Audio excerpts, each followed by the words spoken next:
வணக்கம் உறவுகளே. ஆடி மாதம் வந்தா என்ன ஞாபகம் வரும்னு பார்த்தீங்கன்னா நம்மளுடைய ஆடிப்புற உற்சவம் தான் ஞாபகம் வரும். வெளிநாடுகளில் இருந்தீங்கன்னா சில நேரம் கோயிலுக்கு செல்ல உங்களால் இயலாமல் இருக்கும். அப்படியானதற்கான வீடியோ தான் இது. நீங்கள் ஆடிப்புற நாளிலே முதலாவதாக அம்மனுடைய விக்கிரகமோ அம்முடைய படங்கள் இருந்தால் அவர்களுக்கு நீங்கள் வீட்டிலே வைத்து பாலாபிஷேகங்கள் செய்யலாம். அதனைத் தொடர்ந்து நீங்கள் பார்த்தீங்கன்னா பாலிலே அபிஷேகங்களை செய்து எங்கள் வீட்டை பார்த்தீங்கன்னா அம்மன், பிள்ளையார், முருகன் ஆகிய ஐம்பொன்னான அந்த விக்கிரகம் இருந்தபடியாக நாங்கள் 3 பேருக்கும் பாலால் அபிஷேகம் செய்து பிறகு பார்த்தீங்கன்னா தயிரால் செய்யப்பட்டு தூப ஆராத்தியை நாங்களே வீட்டிலே வைத்து காட்டி போட்டு அப்படியே பார்த்தீங்கன்னா அவர்களுக்குரிய விபூதி அபிஷேகம் ஆகிறத நாங்கள் செய்கின்றோம். பார்த்தீங்கன்னா தெரியும் உங்களுக்கு. நீங்களும் உங்களோட வீட்டு விக்கிரகங்கள் இருந்தால் அல்லது அம்மனுடைய படங்கள் இருந்தால் நீங்கள் அதற்குரிய அபிஷேகங்கள் செய்யலாம். ஆனால் படங்கள் இருக்கேக்க அதுக்கு அபிஷேகம் செய்வது கஷ்டம். நீங்கள் அதற்கு நீங்கள் பார்த்தீங்கன்னா புஷ்பாபிஷேகங்கள் அப்படியான அபிஷேகங்கள் செய்யலாம். அடுத்த பார்த்தீங்கன்னா நாங்கள் எங்களோட அம்மனுக்கு மஞ்சளால் அபிஷேகம் செய்யலாம். அப்புறம் பார்த்தீங்கன்னா குங்குமம் அம்மனுக்கு உகந்த அபிஷேகமான அந்த குங்கும அர்ச்சனையை நாங்கள் செய்து போட்டு பார்த்தீங்கன்னா திருப்பி பார்த்தீங்கன்னா குங்கும அபிஷேகம் செய்கின்றோம். இந்த ஆடி மாதத்தில் பார்த்தீங்கன்னா முக்கியமாக ஆடி மாதத்தில் எல்லாமே சைவமாக தான் இருப்பாங்க. அது பார்த்தீங்கன்னா முக்கியமான ஆடி செவ்வாய் வரும். அந்த ஆடி செவ்வாய் தொடர்ந்து பார்த்தீங்கன்னா ஆடிப்பூரம் இந்த முறை பார்த்தீங்கன்னா திங்கட்கிழமை வந்தது. அன்று பார்த்தீங்கன்னா நீங்கள் இப்படி ஒரு அபிஷேகங்களை நீங்கள் வந்து வீட்டை செய்யலாம். நாங்கள் எப்படின்னா எல்லா அபிஷேகங்களும் செய்துட்டோம். அப்படியே பார்த்தீங்கன்னா நாங்கள் அடுத்த என்ன செய்ய போகிறோம்ட்டா இந்த ஆடி பூர நல்ல நாளில் பார்த்தீங்கன்னா யாருக்காவது திருமணம் ஆகாமல் இருந்தால் இல்லது யாருக்காவது குழந்தை பாக்கியம் இல்லாமல் இருந்தால் நீங்கள் என்ன செய்ய வேண்டும் என்றால் ஒரு பலகை எடுத்து அதுக்கு மேலே மஞ்சள் துணியை விரிச்சு போட்டு அல்லது அந்த அதுக்கு மேலே இன்னொரு துணியை விரிச்சு போட்டு நீங்கள் என்னென்னா உங்களோட அம்மன் படமோ அல்லது அம்மன் விக்கிரகமோ இருந்தால் நீங்கள் அதை எடுத்து கீழே வைக்கணும். வச்சு பார்த்தீங்கன்னா நீங்கள் அதற்கு நீங்கள் வளகாப்பு செய்யணும். அப்போ நீங்கள் செய்து போட்டு அதில் அந்த இருக்கிற இடத்திலே நாங்களே இருந்து எங்களுக்கு 6வது வளகாப்புவோ அப்படி செய்துட்டோம்னா அடுத்த வருஷம் குழந்தை கிடைப்பது என்பது ஒரு ஐதீகம். அதே மாதிரி திருமணமாகவர்களுக்கும் அதே மாதிரி தான் அதில் இருந்து போட்டு அதைக்குரிய காப்புகள் அணிவிக்குதல் அந்த மாதிரி நிகழ்ச்சிகள் அதற்கு அடுத்த வருடம் கட்டாயம் திருமணம் நடைபெறும் என்பதும் ஒரு ஐதீகம். இது பார்த்தீங்கன்னா நாங்கள் என்ன செய்யட்டோம்னா நாங்கள் அதில் அம்மண்ட படமும் எங்கிட்ட இருந்தது, விக்கிரகம் இருந்தது. நாங்கள் அதில் வச்சு போட்டு பார்த்தீங்கன்னா ஆசீர்வாதம் செய்யக்கூடிய அந்த அரிசியில் பார்த்தீங்கன்னா மஞ்சளை போட்டோம். அப்புறம் பார்த்தீங்கன்னா மஞ்சள் மற்றது சந்தனம் எல்லாம் வாங்கி வச்சுட்டோம். அப்படியே நாங்கள் பார்த்தோம்னா அங்கே பார்த்தீங்கன்னா அடுத்த 3 பார்த்தீங்கன்னா குங்குமம் வாங்கி வச்சுக்கோம். அப்போ அதுலேயும் குங்குமத்தை போட்டுட்டு அடுத்து நாங்கள் அப்படியே அபிஷேகத்தை தான் செய்யணும், அம்மனுக்குரிய அபிஷேகம். அப்புறம் அதில் ஒரு நெய் தீபம் ஒன்றை வச்சுட்டு நாங்கள் விளக்கேற்றினாங்க. எனக்கு கீழே மேலே பார்த்தீங்கன்னா சுவாமி தட்டு நாங்கள் கீழே செய்ய போகிறோம். அதால் நாங்கள் அந்த தட்டின கீழே எடுத்து வச்சுட்டோம். அப்போ நாங்கள் என்னென்னா அதுக்கு தீபம் ஏற்றிட்டு அப்படியே அம்மனை மனசார வழிபட்டு அம்மனுக்கு நீங்கள் விரும்பி செய்யணும். நீங்கள் உங்களோட உள் மனதில் என்ன தோணுதோ அம்மட்டு உங்கள் உள் மனதில் கஷ்டங்கள், துன்பங்கள், துயரங்கள் இருந்தால் நீங்கள் உள் மனதில் ஆள் மனதில் நீங்கள் எண்ணிக்கொண்டு அம்மட்டை நீங்கள் வேண்டினா எல்லாமே நடக்கும் என்பது இந்த ஆடி மாதத்திலே, அது முக்கியமாக ஆடிப்பூர நன்னாளிலே நடப்பது என்பது ஐதீகம். இப்போ பார்த்தீங்கன்னா சந்தனத்தையும் அங்கால பார்த்தீங்கன்னா மஞ்சளையும் எடுத்து நாங்கள் அம்மனுக்கு நீங்கள் வளகாப்பு நேரத்தில் பார்த்தீங்கன்னா கன்னத்தில் அந்த இது செய்கிற மாதிரியே நீங்கள் அப்படியே அம்மனை ஒரு கற்பனையில் இல்லை உங்களுக்குள்ளேயே அம்மனை எடுத்துக்கொண்டு அம்மன் உங்களுக்கு முன்னுக்கு இருக்கிறா என்று அந்த அந்த என்ன சொல்றது அந்த இந்த பக்தியோட நீங்கள் அப்படியே அவாக்கு செய்கிற மாதிரி ஒரு ஆள் உருவம் ஒரு ஆள் இருக்கிற மாதிரி நீங்கள் வச்சுக்கொண்டு நீங்கள் எல்லாம் செய்வீங்கன்னா உங்களுக்கும் எல்லாமே நல்லதாக நடக்கும். எங்களுக்கு மட்டுமல்ல, நீங்கள் கும்பிடும் போது எல்லாருக்குமே நல்லாவே நடக்க வேண்டும், எல்லாருக்குமே நல்லா இருக்க வேண்டும் என்ற எண்ணம் எங்களுக்கு எப்பவுமே இருக்க வேண்டும். நாங்கள் மட்டும் நல்லா இருக்கக்கூடாது, எங்களை சூழ்ந்திருக்கின்ற எல்லோருமே நன்றாக இருக்க வேண்டும் அன்று எண்ணிக்கொண்டு நீங்கள் இந்த அம்மனுக்குரிய இந்த மாதிரியான எண்ணங்களை நீங்கள் செய்தீங்கள் என்றால் எப்பவுமே உங்களுக்கு நல்ல பலனைத்தான் அம்மா தருவான். அப்படியே பார்த்தீங்கன்னா நாங்கள் எங்களுடைய அம்மன் விக்கிரகத்துக்கும் அதே மாதிரி செய்தோம். இப்போ பார்த்தீங்கன்னா நாங்கள் அம்மனுக்கும் எங்களுக்கு இப்போ முழுக்க பிள்ளையாரையும் எடுத்து வச்சிட வேண்டாம்.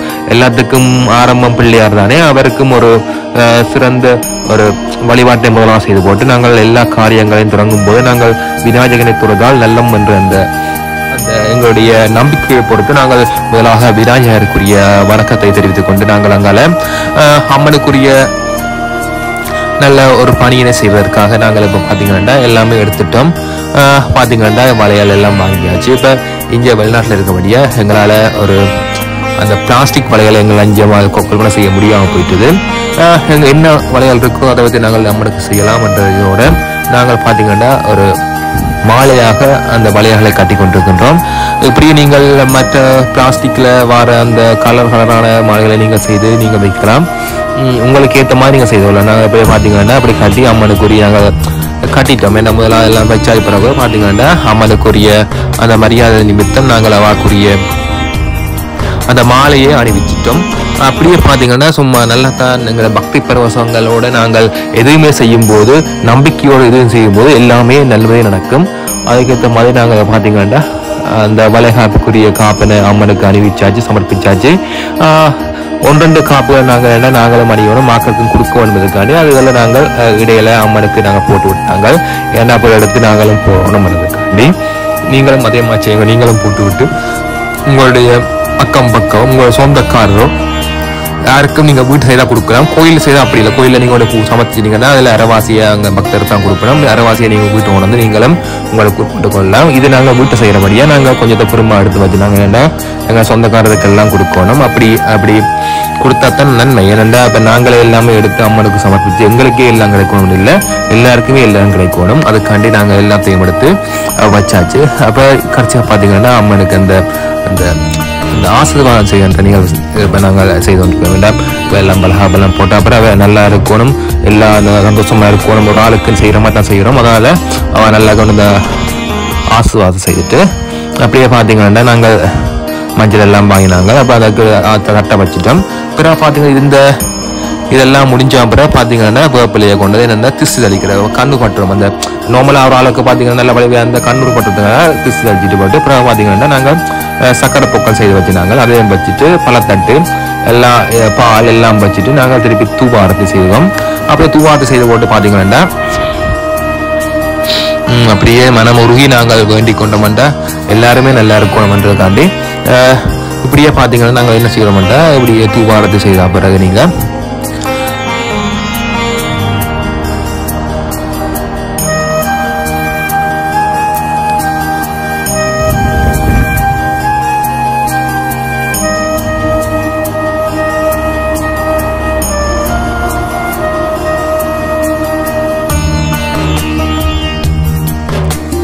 அம்மனுக்குரிய பாட்டுகளை பாடி அம்மனுக்குரிய சூஸ்திரங்களை சொல்லி நாங்கள் எல்லாமே அம்மனை வழிவிட்டோம்னா எல்லாமே நல்லா நடக்கும். அப்படியே நீங்கள் மனமுறை கும்பிடுங்கள். இப்போ நாங்கள் என்ன செய்வோமோ அதை உங்களுக்கு காட்டுறோம். பார்த்தீங்கன்னா நாங்கள் அந்த பிரசாதங்களை நாங்கள் அம்மனுக்கு சமர்ப்பிக்கின்றோம். அதைத்தான் காட்டி விடுறோம் உங்களுக்கு. பார்த்தீங்கன்னா நீங்களும் அம்மனுடைய இந்த வழிபாட்டை வழி வந்து நீங்களுமே அந்த ஒரு இன்பத்தை பெற வேண்டும்.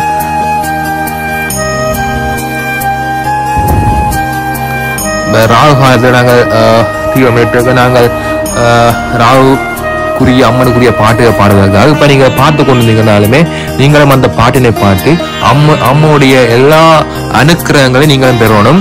அதே மாதிரி எங்களையும் நீங்கள் ஆசீர்வாதம் பண்ண வேண்டும், நீங்கள் நல்லா இருக்க வேண்டும் என்று பார்த்தீங்கன்னா கொண்ட எல்லா படைச்ச எல்லா சாமானையும் நாங்கள் அம்மனுக்கு சமர்ப்பிக்கின்றோம் தீபங்கள் காட்டி.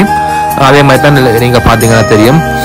இப்படித்தான் எங்களுடைய ஆடிப்பூர நிகழ்வானது எங்களை வீட்டில் நடந்தது. ஏன்னா எங்கள் பக்கத்தில் கோயில் ஒன்றும் இல்லை.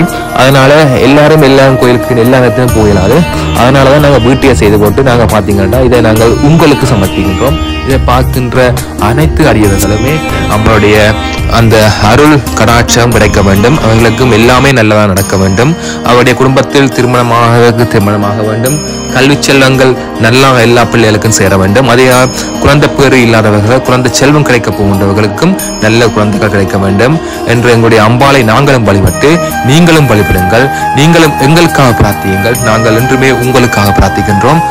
அப்படியே நாங்கள் பார்த்தீங்கன்னா அந்த தீப ஆராதனையை காட்டி அப்படியே எங்களுடைய அம்மனை நாங்கள் கண்முன் நிறுத்தி எங்களை வீட்டு எங்கள் அம்மன் வந்து இருக்கின்றார் என்ற அந்த பக்தி பரவச நிலையை இப்ப நீங்க செய்யும் போது உணர்வீங்க. இப்ப என்னை விட எனது துணைவியார் அப்படியாக அம்மன் மீது தீவிரத்தை கொண்டவள்.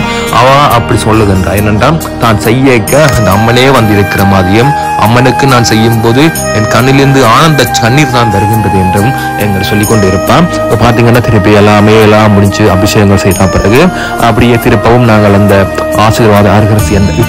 ஆசீர்வாதங்களை சமர்ப்பித்து விட்டு பார்த்தீங்கன்னா அடுத்து என்ன செய்யணும்னா இப்போ பார்த்தீங்கன்னா நாங்கள் செய்த அந்த அம்மனுடைய விக்கிரகங்களையும் அம்முடைய படங்களையும் அப்படியே அவருடைய முன்னைய பீடத்திலே வைத்துவிட்டு அந்த பலகையிலே 6வது திருமணமாகாத குழந்தை செல்வம் இன்னும் கிடைக்காதவங்களை அதே படத்திலிருந்து அம்மனுக்கு என்ன செய்தோமோ அதே மேல அவர்களுக்கு அந்த காப்புகளையும் அந்த சந்தனத்தையும் கணத்தை தடவி அவர்களை பழித்தால் அடுத்த வருடம் நிச்சயமாக அவர்களுக்கு திருமணமோ குழந்தை செல்வமோ கிடைக்கும் என்பது எங்களுடைய இந்த ஆடிப்பூர நாளிலே ஒரு கட்டாயமான நிரசனமான உண்மையாகும். இவ்வாறாக எங்களுடைய அம்மனுடைய தரிசனத்தை உங்களுக்காக சமர்ப்பிக்கின்றோம். மீண்டும் ஒரு காணொளியிலே உங்களை நாங்கள் சந்திக்கின்றோம். உங்களிடம் இருந்து விடைபெறுகின்றோம். நன்றி, வணக்கம். ஜெய ஜெய தேவி துர்கா தேவி சரணம்.